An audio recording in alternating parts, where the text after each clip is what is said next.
At my early stages of as a writer or as a creative, I used to write erotic stories. Yeah. I wrote a story. It was a short story. I shared it on Kilimani moms and dads. I think I'm the only great thing that came out of Kilimani moms and dads group. The only problem I had, like I had mentioned to the school I attended in the story, and I started receiving phone calls from the principal. Parents who threatened to pull their students out of the school. Ongoma Sakwah Collins, a Kenyan, contemporary Kenyan author. I've written 2 books. The first one is The Campus Exile. Then I have another book called Premium Tears. My main project this year is a book called The Goons of Nairobi. I can say they are fictional books that are inspired by real events, yeah. Every book starts with an idea. The authors, mostly that I know, they create something like a plan. For the 3 books that I've done, I just conceive an idea. I sit down and allow my story to take me wherever it wants to take me. Yeah, I use the University of Nairobi because it's a public institution, and I think I'm allowed to use that. I'm not allowed if I'm going to mention people's real name. Yes. And maybe if the story is too familiar to a real life, it stops to be fictional. People like Ngugi wa Thiong'o started their journey by writing things that were happening around the society, and it landed him in trouble. I hope it won't, because Kenyans as a nation has advanced in matter of freedom. Because I think if someone arrests me for trying to express myself in a fictitious way, that will be infringing on my freedom. First of all, I never thought myself as an author until I was 25.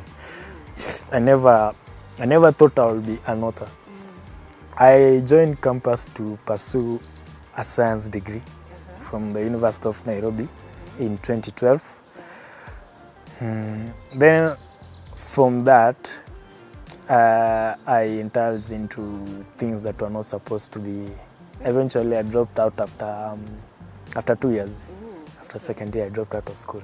As a writer, in 2018, I wrote a story. It was a short story, a short, funny, but erotic story.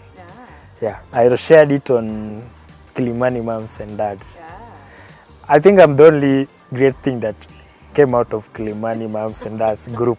It was very comical, and within 2 hours, I had over 20,000 likes. So after I shared stories, people started liking. At that time, I didn't know I'll be an author. Up to 2019, when I started writing this book entirely on Facebook, like I will share a chapter on Facebook. So this is book 1, there's book 2, and then there's book 3 that I will be publishing next year, the 2 of them.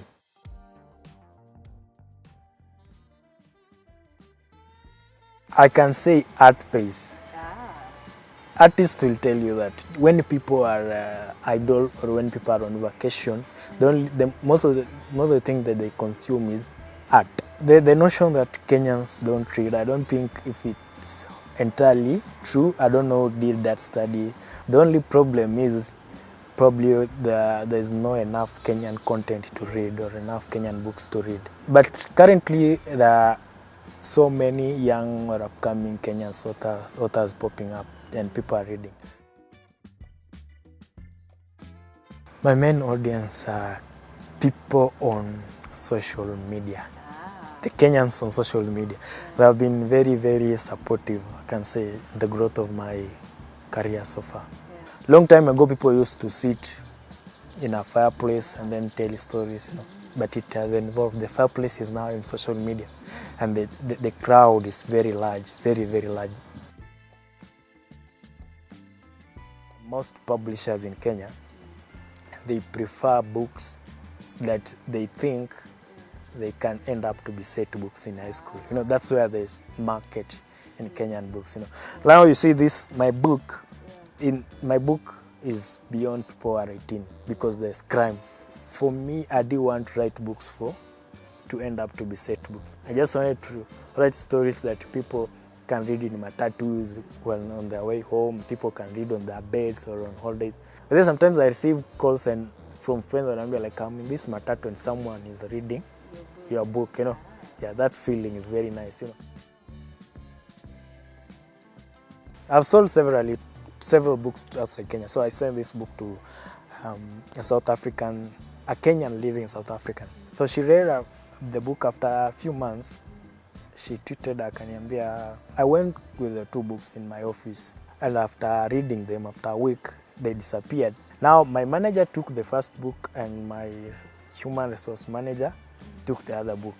And after reading them, they exchanged them, they are exchanging the whole book in the whole company. Now the problem is, these guys come to discuss the book in my presence and they laugh, they make jokes about it, they laugh about funny incidents in the book.